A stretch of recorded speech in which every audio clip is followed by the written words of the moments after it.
আমি লাস্টে জিজ্ঞাসা করি তখন আগে ঠাকুরের নাম লেখা হোক যা হোক। আচ্ছা ডাক নামটাই বলো না হয়। ডাক সবাই এমনি বাবার ডাবার বলে ডাকে পুজো পুজো ঠাকুর মশাই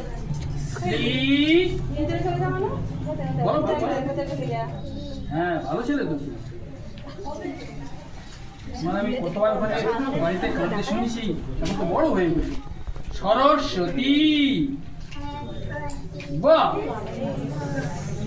ও ঠাকুর বসে বাবা বলে হ্যাঁ যেমন করে বাতের উপর ডাহাতের উপরে মাতা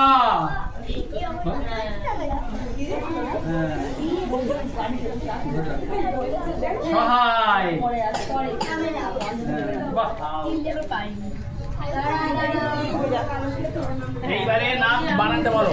তালবেশ্বর রফলা দীর্ঘি তালবসায় রফলা দীর্ঘি অন্তস্তয় আকার অন্তস্তয় আকার দন্তন্য দন্তস্ব দন্তন্য এই দেখো এই তো এইদিকে তাকাও বাবা। দন্তন্য এই দেখো এই দেখো এই সুপর্ণার ছেলের দিকে তাকা।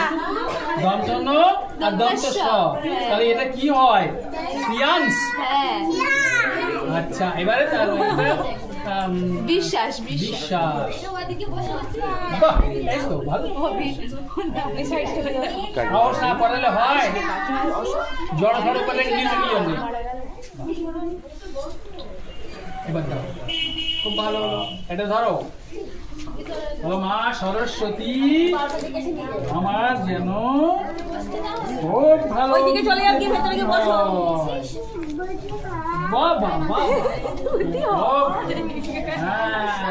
খুব ভালো হয়েছে। এই সৌমি একটুখানি ওকে একটু জায়গায় বসে থেকে